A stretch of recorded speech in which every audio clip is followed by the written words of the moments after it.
성경 전도서 7장 16절로 17절 말씀 봅니다.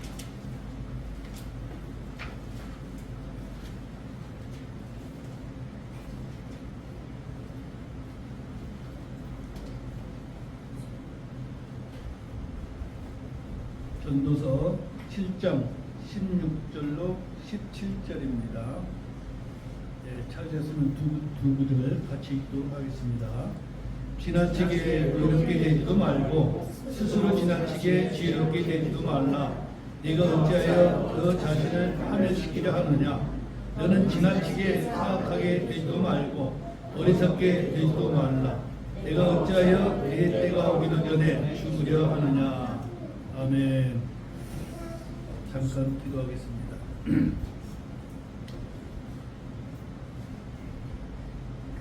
걸어가시고 우리가 풍성하신 살아계신 하나님 아버지, 오늘도 저희들을 사랑하시사 이 구두의 속에서도 건강한 모습으로 함께 모여 주님을 찬양하며 주님께 경배하며 예배할 수 있도록 도와주시며 감사드립니다. 하나님 아버지께서 참으로 저희들을 많고 많은 사람들 가운데 택하시고 자녀 삼으시고 또한 이제 돌보시고 인도하시는 인하여 또한 감사를 드립니다. 이 시간도 날씨가 매우 무덥습니다. 우리 주님께서 창조하신 이 지구에 인간들을 허락해 주셨으나 하나님 뜻에 합당한 삶을 살지 못함으로 이상 기온이 일어 참으로 이제 주님이 이 땅을 멸할 그 시기가 점점 가까워지고 있는 것 같은 생각이 듭니다. 그러하신 하나님 아버지, 우리를 데리러 오신다고 하신 주님의 말씀을 굳게 붙잡고 그날까지 참으로 승리하는 삶을 살아갈 수 있도록 저희 모두를 붙들어 주시기 원합니다. 오늘도 부족하고 연약한 종에게 주신 말씀을 전할 때에 주께서 모든 사람에게 은혜 베풀어 주시고 성령의 감동을 받음으로 말미암아 과연 하나님 말씀이 그러한가 하여 더욱더 믿음 안에서 말씀에 순종한 삶을 살아갈 수 있도록 저희들을 인도하시고 이 부족한 종을 입술을 주장해 주시옵소서. 거룩하신 예수님의 이름으로 기도합나이다. 아멘.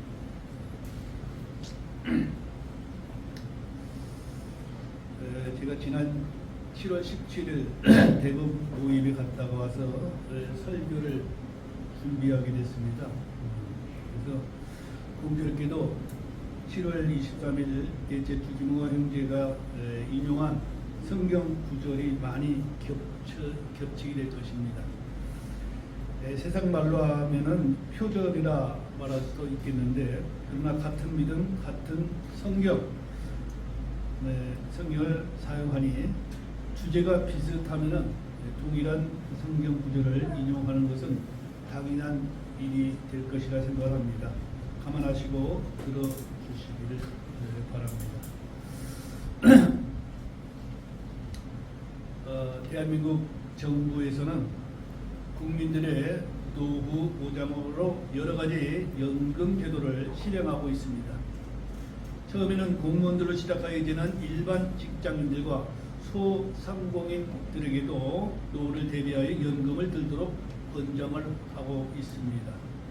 직장연금으로는 노후 생활이 부족하다고 생각하는 사람들은 보험을 통하여서 일반 연금 보험에 가입하고 있기도 합니다. 사람들이 젊고 건강할 때는 일할 수 있고 돈을 벌 수 있으나 늙고 병들면 더 이상 일하지 못함으로 노후를 안정적으로 보내려면 젊어서 노후 대책을 마련해야 할 것입니다. 그런데 60세가 넘으면 일을 해도 연금 가입이 불가능합니다. 적어도 20년은 연금을 부어야 하는데 연금을 받아야 할 61세가 곧 되므로 연금을 시작하기는 너무 늦기 때문입니다. 이건 다른 사람 이야기가 아니라 제가 일을 하다 보니까 월급을 받게 되고 월급을 받다 보니까 퇴직금이 쌓이고 그것을 연금으로 전환하라 계속 문자가 날라오지만은 저는 나이가 해당되지 않기 때문에 이제 연금으로 들 수는 없음을 제가 말씀을 드리는 것입니다.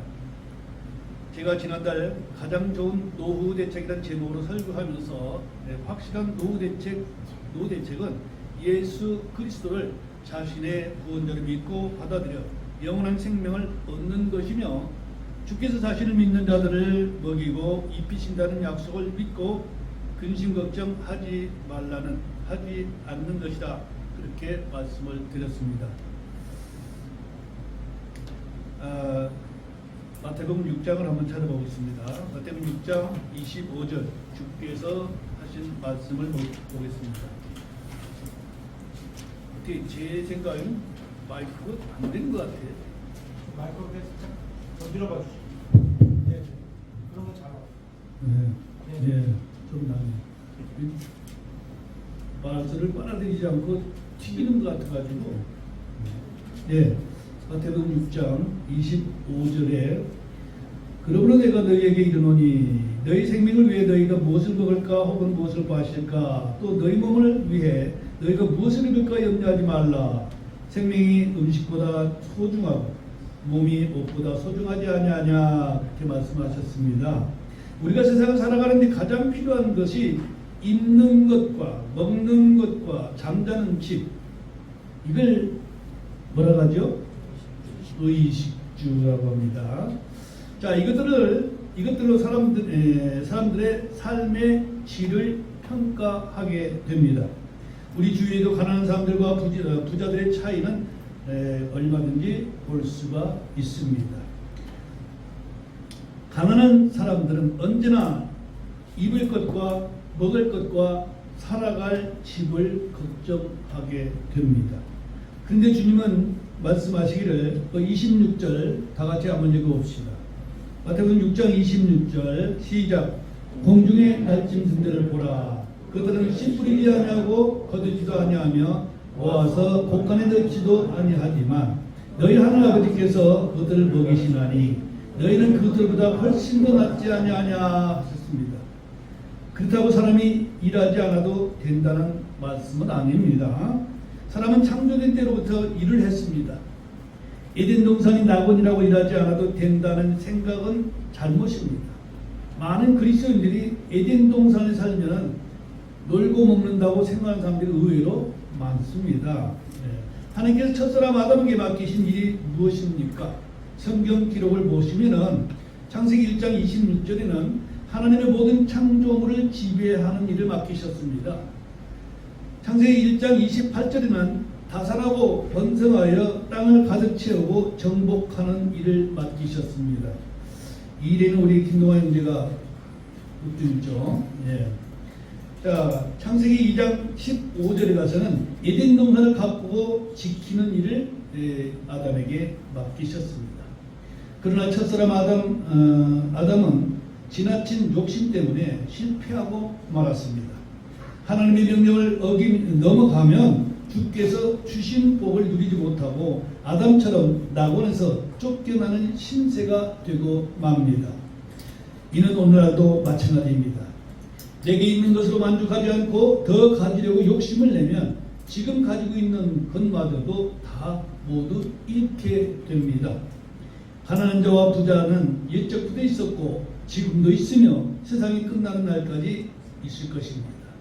각자가 자신의 삶의 질을 높이기 위해서는 일을 해야 합니다.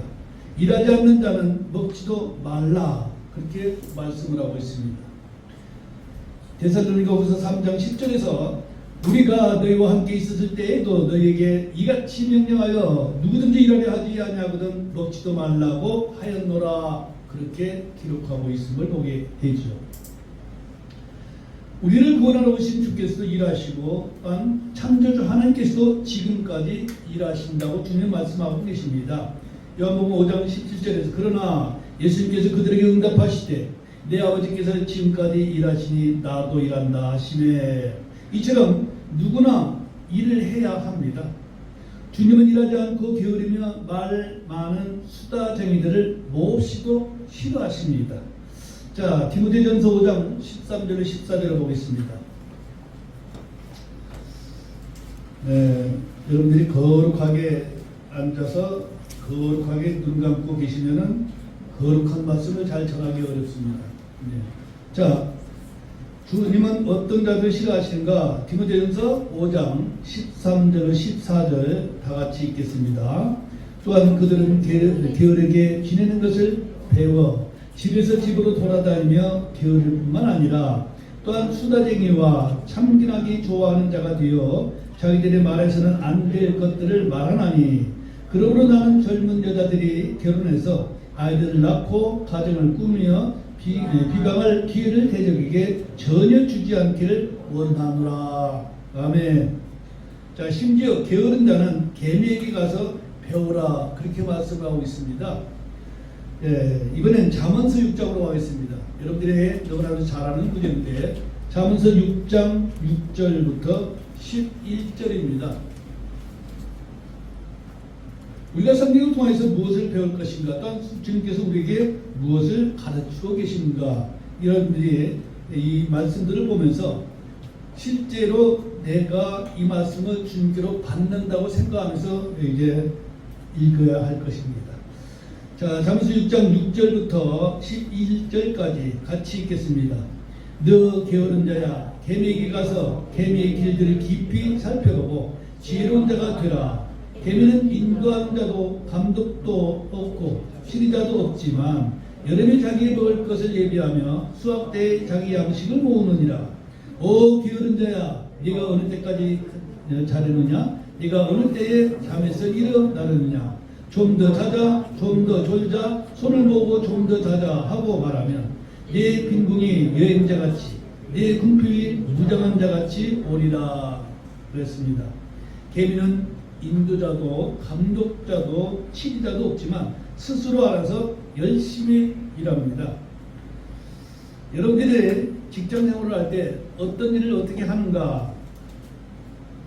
여러분들의 감독자는 여러분들의 직장의 사장이나 어떤 직책이 있는 사람들이 아닙니다.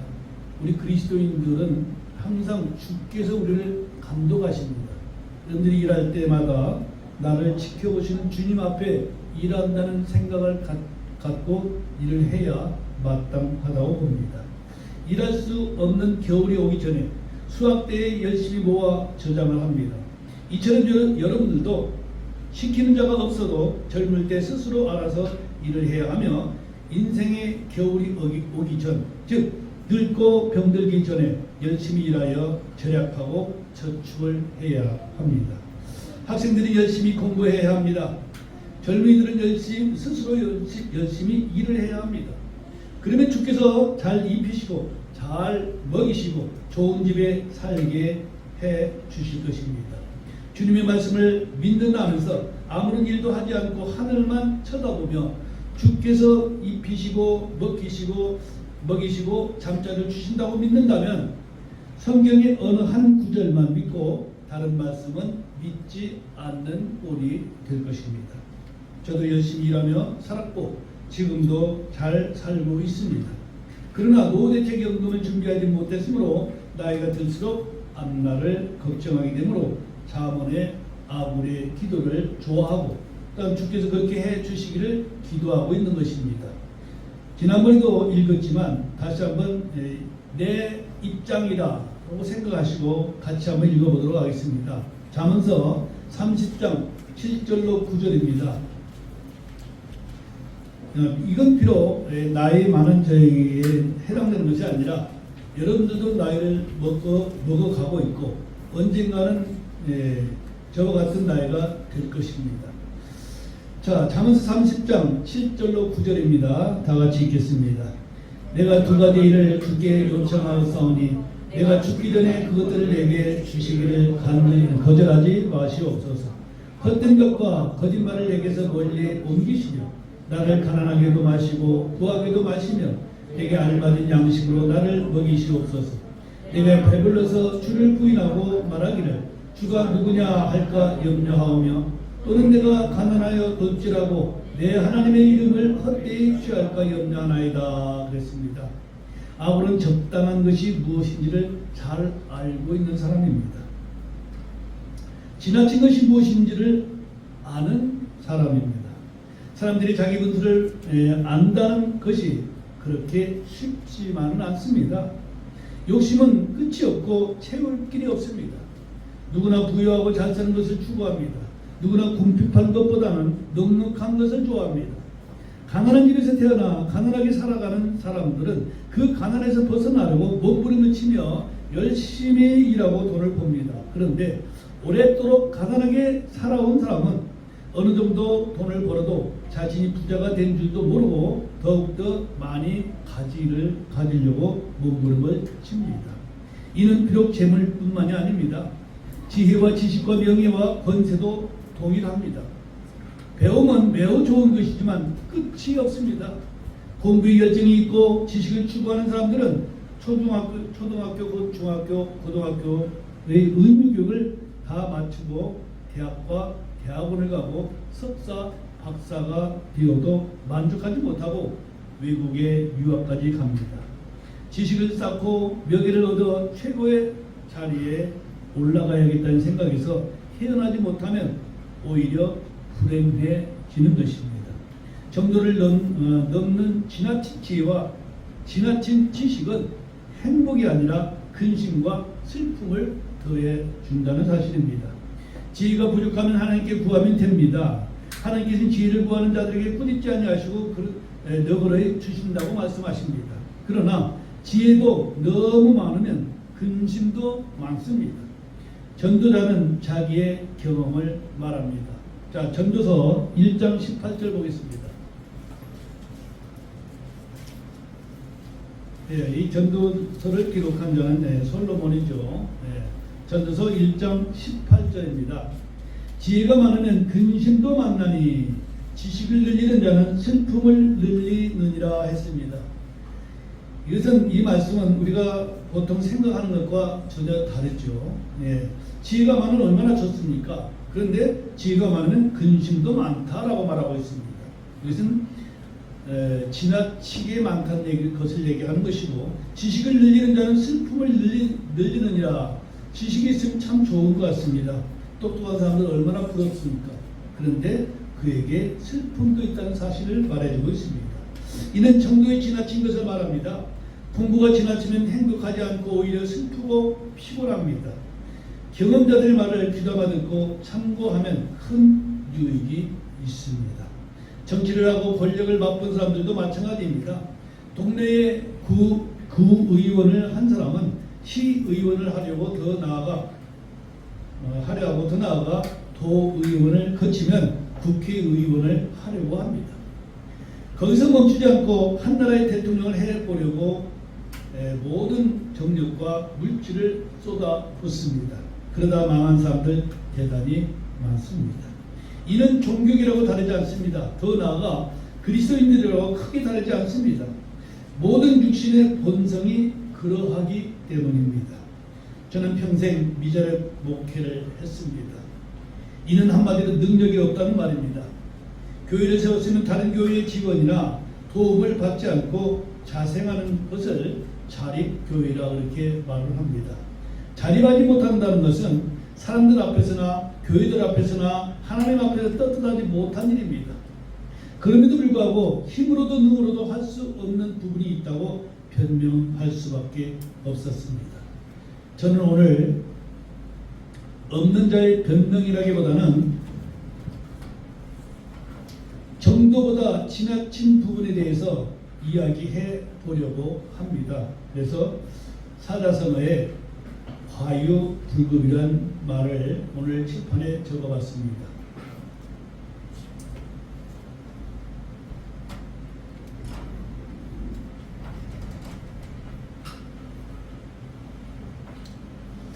우리 솜씨 좋은, 글솜씨 좋은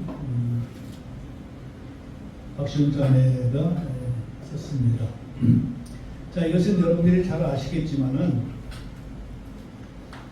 지나친 것은 오히려 부족함만 못하다는 뜻입니다. 맨 앞에 과자가 이제 지날과,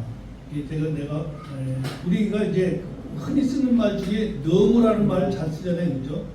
근데 사실은 그 너무라는 말은 난 너무 좋아, 너무 기쁜데 너무라는 말은 지나쳤단 말이거든요. 진짜로는 난 너무 좋아, 대단히 좋아, 무척 좋아.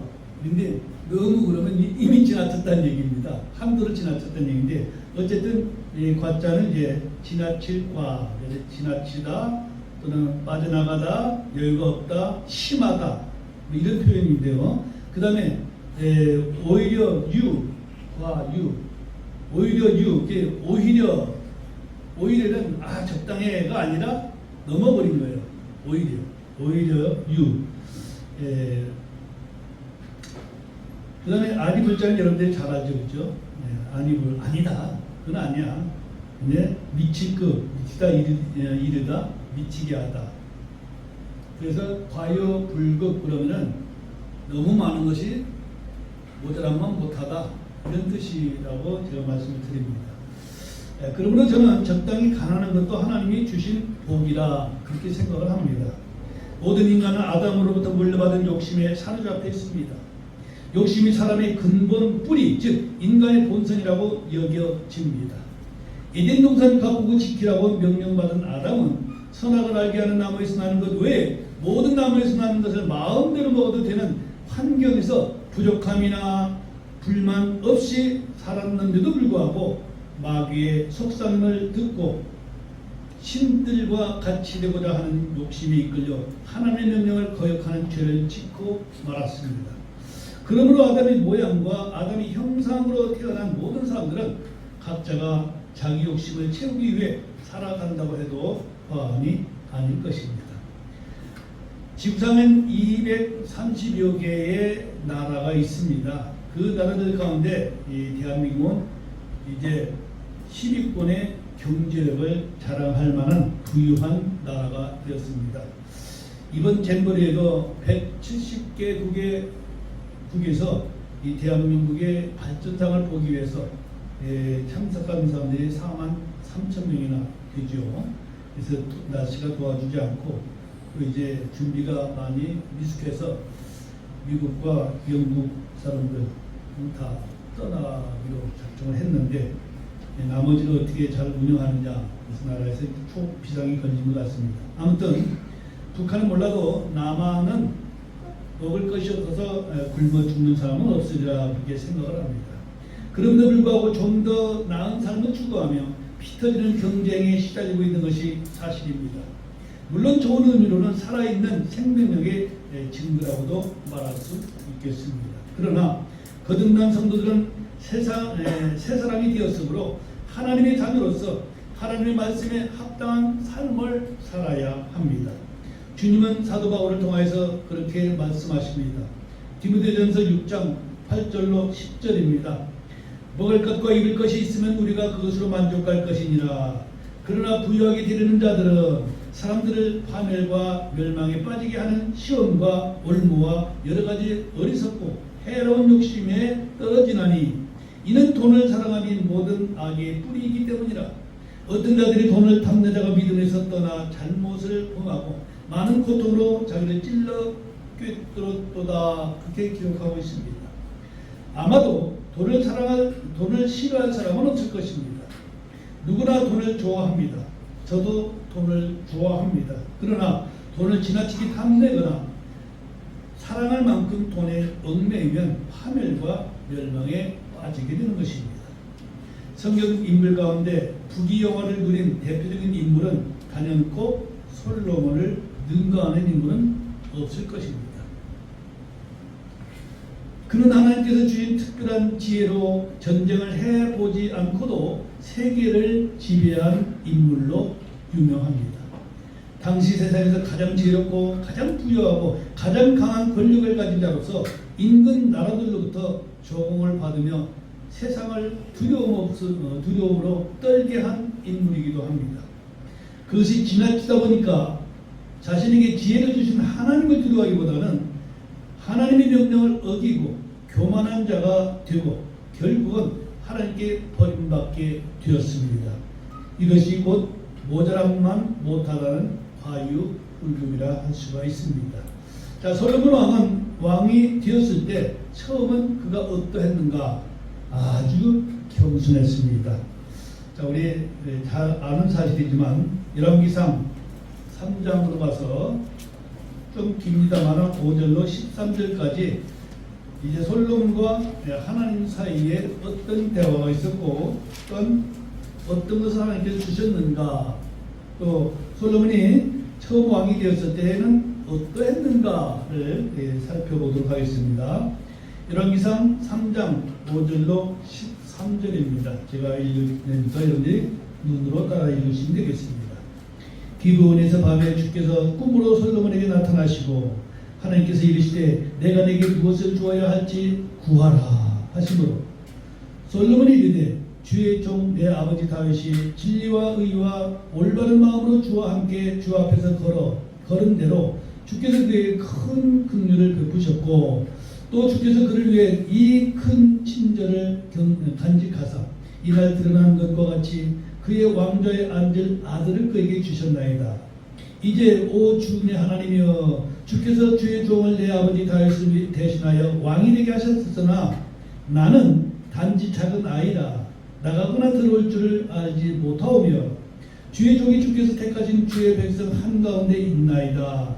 그들은 큰 백성이므로 너무 많아 셀 수도 없고 계산할 수도 없사오니 그러므로 주의 백성을 재판하도록 주의 종에게 명철한 마음을 주사 내가 좋은 것과 나쁜 것을 분별하게 하옵소서.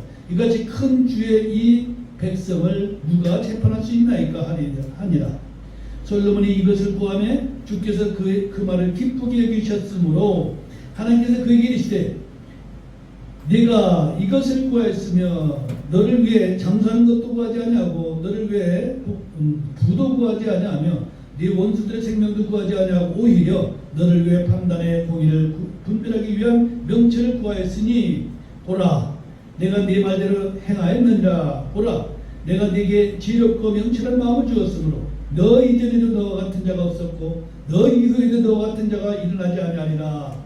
또 내가 구하지 아니한 것 즉 부와 명예도 내가 내게 주었으므로 네 평생도록 왕들 가운데서 너와 같은 자가 없으리라.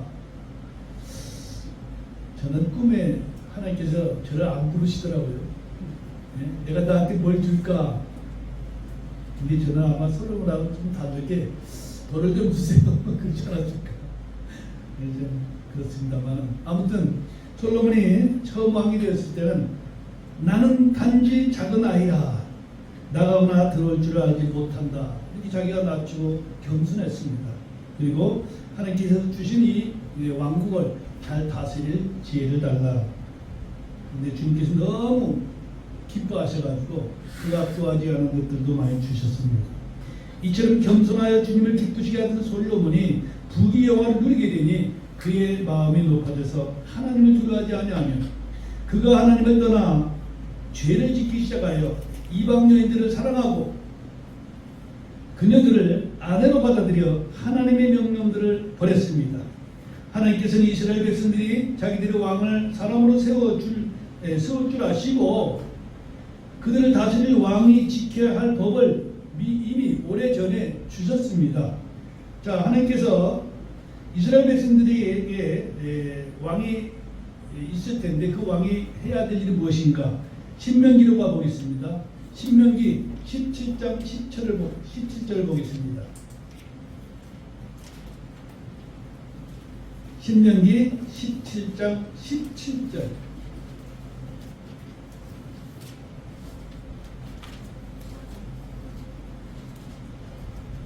자, 다 같이 읽겠습니다. 또 그는 자기 마음에 돌아서지 않도록 자기를 위해 아내를 많이 두지 말며 자기를 위해 은금을 심히 많이 늘리지도 말지니라. 아멘. 은구가 아내가 뭐야?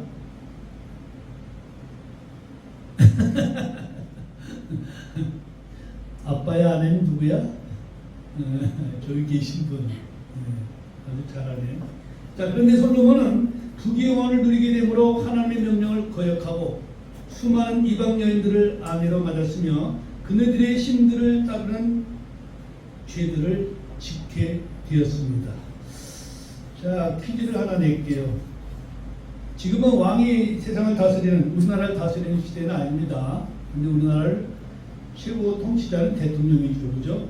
자, 왕이 나라를 다스렸을 때 왕의 부인을 뭐라고 불렀을까요? 손 들고. 네. 왕비 또는 여왕. 왕비. 여왕은 아니고 왕비. 자, 나와봐.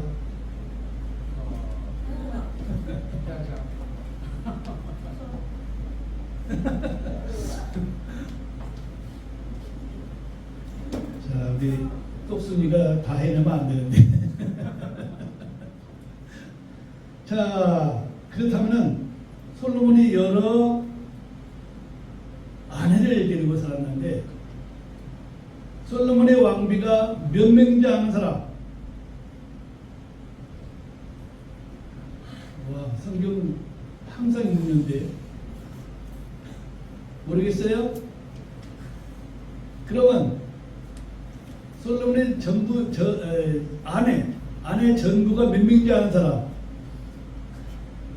아, 어떡하지? 우리 줄 사람이 없네? 자, 열왕기상 11장으로 가겠습니다.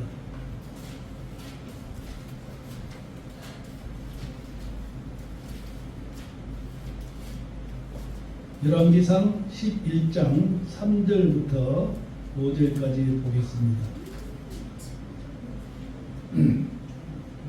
그에게 아내들 곧 왕비 700명과 몇 명? 아우, 어떻게 잘 알아? 첩 300명이 있었는데 그러면 아내가 전부 몇 명이에요?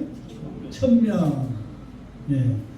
그의 아내들이 그의 마음을 돌렸더라. 솔로몬이 늙었을 때 그의 아내들이 그의 마음을 돌려 다른 신들을 따르게 하였으므로 그의 마음이 그의 아버지 다윗의 마음과 같지 아니하여 주 그의 하나님을 향해 완전하지 아니하였으니 이는 솔로몬이 시돈 사람들의 여신 아스도렛을 따르고 암몬족 속에 가증한 신 밀곰을 따랐기 때문이라. 자, 아내를 이렇게 많이 두고 어떤 왕이 있었는데요. 네.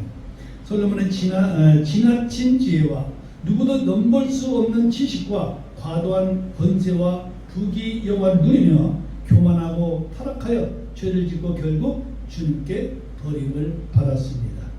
잠언에 나온 아굴의 기도와 같이 너무 가난해서도 안 되지만 너무 부유해서도 안 되는 말이 여기에 아마 해당된다고 봅니다. 아굴은 그렇게 기도하죠. 내가 배불러서 주를 부인하고 말하기를 주가 누구냐 할까 염려하며. 많은 사람들이 어려울 때 도움을 준 사람이 있을 것입니다. 그런데 도움을 받아서 자기가 성공을 하면 그 도움을 준 사람을 잊어버립니다.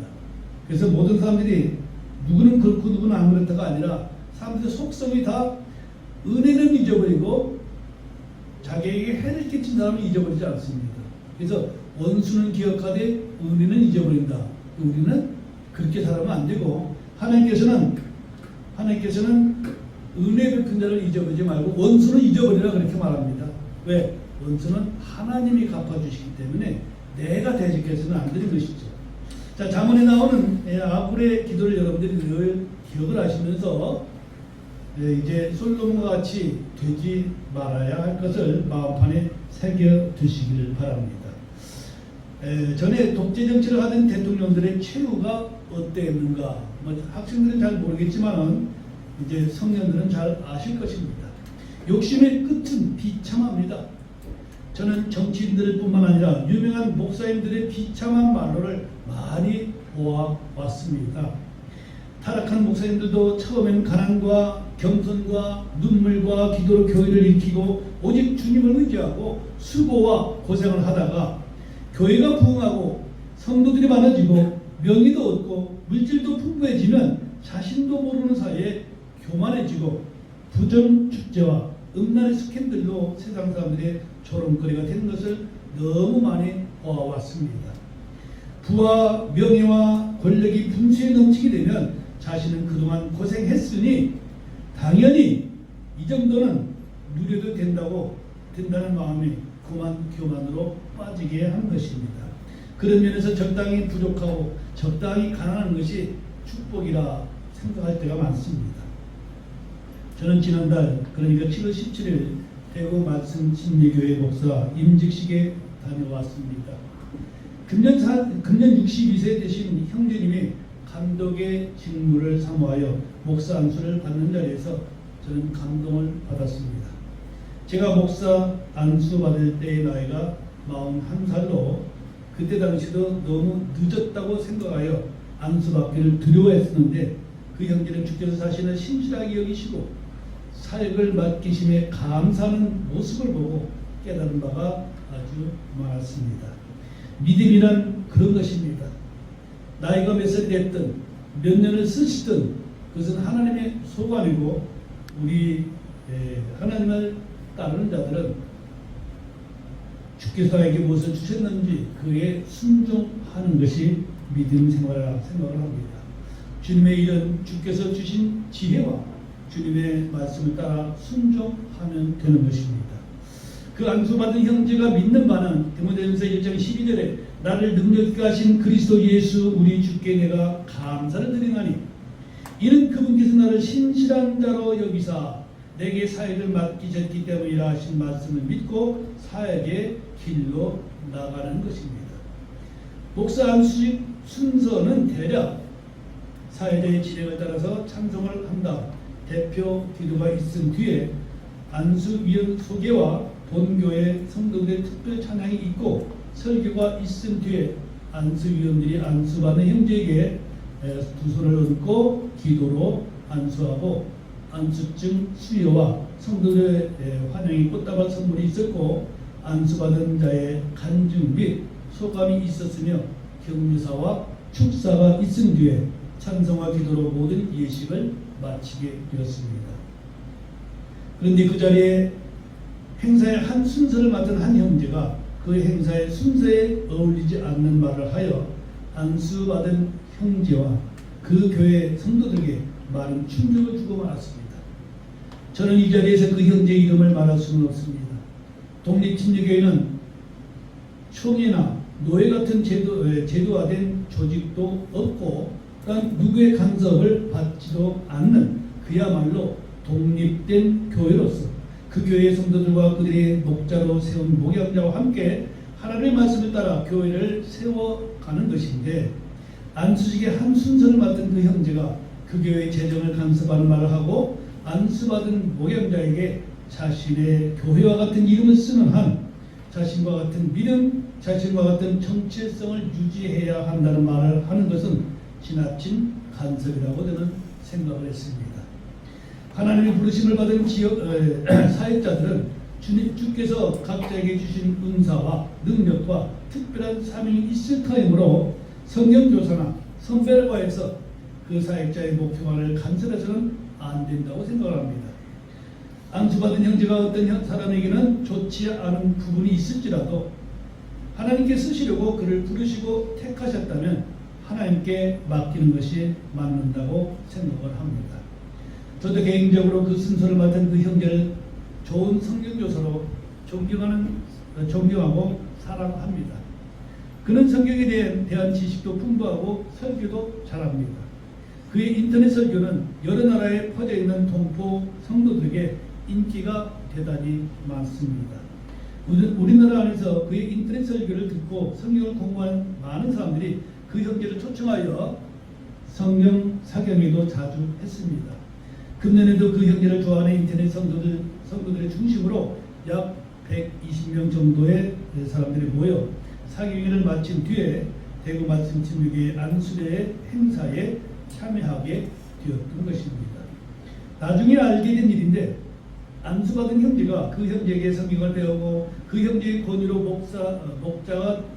목자가 없는 인터넷 설교를 듣던 한 무리의 목자를 추천하여 사역의 길을 가게 되었고 그 형제의 권유로 목사 안수를 받게 되었다고 합니다. 그런데 성경을 배우고 목회의 길을 인도받던 그가 교회의 모습을 갖추게 되면서부터 처음 모습과는 너무 다르게 말하고 행동하여 성경 교사와 추천자로서 크나큰 실망을 하게 되었다고 합니다.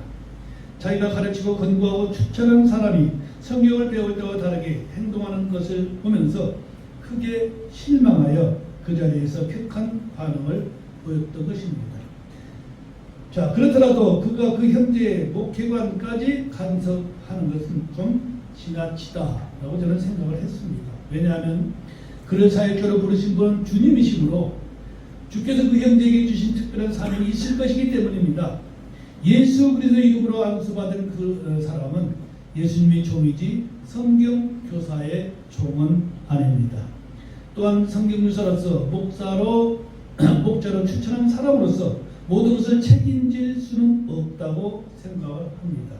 한 사람을 가르치고 권면하고 추천한 데까지로 만족하고 나머지는 하나님께 맡기고 기도하는 일 외에 더할 것이 없다고 생각하기 때문에 이 말씀을 제가 전합니다.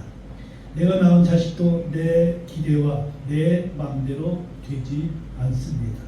그 자리에 그 교회의 생성 과정을 전혀 모르는 저와 또한 친교의 목회자들이 많이 참석했었는데 모두들 그가 하는 말을 듣고 영문을 몰라 많이 놀랐습니다. 자신은 마땅히 할 말을 했다고 생각하는데 그 교회의 생성 과정과 그의 생각을 알지 못하는 사람들에게는 당황스러울 수밖에 없었습니다. 그 교회의 시작과 성장 과정을 잘 모르는 자는 그 형제의 마음의 생각을 전혀 알 길이 없습니다. 저는 그 형제에게 그 구절을 묵상해 보라고 말씀드리고 싶습니다. 고린도서 10장 23절에 보니까 모든 것이 나를 위해 적법하나 모든 것이 적절하지는 아니하며 모든 것이 나를 위해 적법하나 모든 것이 세워주지는 아니하나니 그랬습니다. 그가 생각할 때 자기가 옳은 말을 했다 할지라도 장소와 때가 있는 것이고 또한 이제 그것이 그 말을 함으로 말미암아 사람들을 실족해 할 것인가 세워질 것인가를 한 번쯤 생각했더라면 얼마나 좋았을까 하는 생각을 합니다. 그 형제의 생각이 옳았다 할지라도 때와 장소에는 맞지 않았다고 보는 것이죠. 저는 오늘 모든 일에서 지나치게 되면 모자라면 못하다는 말을 하는 것입니다. 누구든지 자기가 서 있는 줄을 생각하면 넘어지지 않도록 주의하라고 말씀하고 계시죠. 고린도서 10장 12절에서 그와 같이 말씀하셨고 또한 10장 24절에서는 아무도 자기 것을 구하지 말고 각각 다른 사람의 유익을 구하라 하셨고 빌립보서 2장 3절 4절에 가면은 아무 일도 다툼이나 허영심으로 하지 말고 겸손한 생각으로 각각 자기보다 남을 더 낫게 여기며 각 사람이 자기 일들만 돌아보지 말고 각 사람이 남의 일들을 돌아보라 그렇게 말씀을 하셨습니다. 사실 생활 가운데서 이 말씀대로 살아가기는 쉽지 않습니다. 아마도 많은 사람들이 교만해서가 아니라 저 사람은 나보다 나을 게 뭐야 하는 생각을 다 각각 가지고 있고 나름대로 자기도 잘났다고 생각하고 있는 삶을 살기 때문에 그렇습니다. 지나침이 무엇인지 과도함이 무엇인지 즉 과유불급의 뜻이 무엇인지를 주님이 씨 뿌리는 자의 비유를 중심해서 잠시 겨자씨 비유를 한번 같이 살펴보도록 하겠습니다. 겨자는 채소로 먹는 식물입니다. 그 겨자씨는 모든 식물보다 아주 작습니다.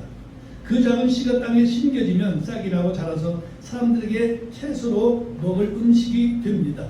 그런데 정도를 지나쳐서 너무 자라게 되면 나무가 되고 더 이상 채소로 먹을 수 없고 그 나무 가지들은 공중에 새들이 깃들이게 됩니다. 자, 마태복음 13장입니다. 여러분들이 자주 들었고 잘 아는 구절이죠. 마태복음 13장 31절 32절을 보겠습니다.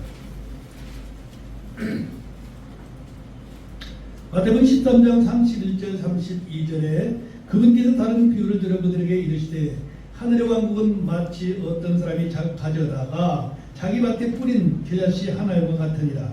그것은 참으로 모든 씨들 중에 가장 작은 것이지만 자란 뒤에는 채소들 가운데 가장 커서 나무가 되므로 공중의 새들이 와서 그것의 가지들에 깃들이느니라 하시니라.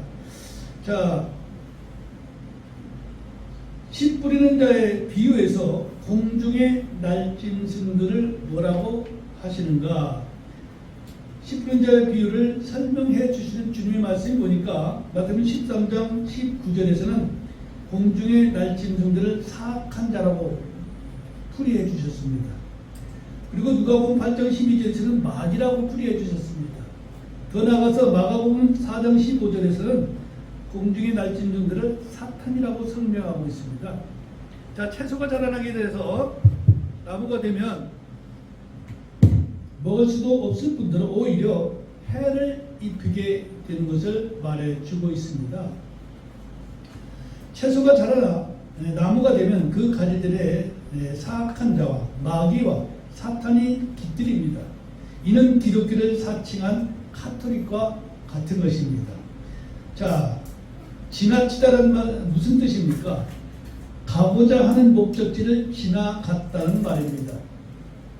여러분들이 이 교회에서 누구를 12시 정각에 만나기로 약속을 했어요.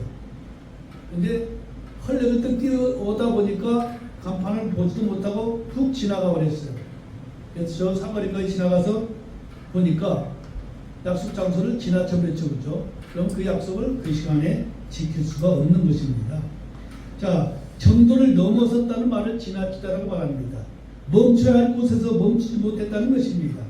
적당히 해야 할 것을 넘었다는 뜻을 지나치다라고 말합니다. 세상에서 제일 가는 권세와 부귀영화를 누렸던 솔로몬은 타락한 뒤 자신을 돌아보면서 모든 것이 헛되고 헛되다고 고백하며 기록한 전도서 말씀을 다시 한번 보겠습니다. 우리가 오늘 주제로 읽은 전도서 7장 16절 17절 읽고 말씀을 마치도록 하겠습니다. 전도서 7장 16절 17절 같이 읽겠습니다. 지나치게 의롭게 되지도 말고 스스로 지나치게 지롭게 되지도 말라. 네가 어찌하여 너 자신을 파멸시키려 하느냐. 너는 지나치게 사악하게 되지도 말고 어리석게 되지도 말라. 네가 어찌하여 네 때가 오기도 전에 죽으려 하느냐. 모자라지도 않고 지나치지도 않게 적당하면 얼마나 좋겠습니까? 세상에서 가장 맛있는 음식은 양념을 적당하게 한 것입니다. 양념이 지나치면 그 음식은 맛이 없습니다. 소금이 너무 많이 들어가도 맛이 없습니다. 지나치게 의로워도 안 됩니다.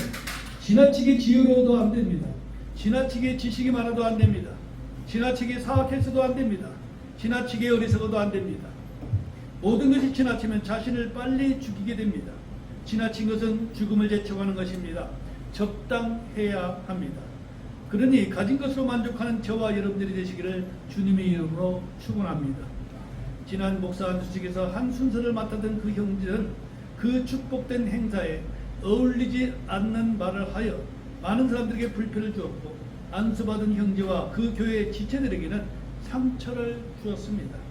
그러나 본인은 지극히 성경적인 합당한 말을 했다고 생각하고 있습니다. 본인은 지나치다고 생각하지 않기 때문에 스스로 바로잡기는 어려울 것입니다. 그가 안수받은 형제에게 권면이나 지적할 말이 있었다면 행사 전에 미리 말하든지 개인적으로 했으면 하는 아쉬움이 있었습니다. 성령의 열매 중에 온유와 절제도 있습니다. 자기 자신을 절제하지 못하면 자신도 멸망하지만 많은 사람들을 실족하게 합니다.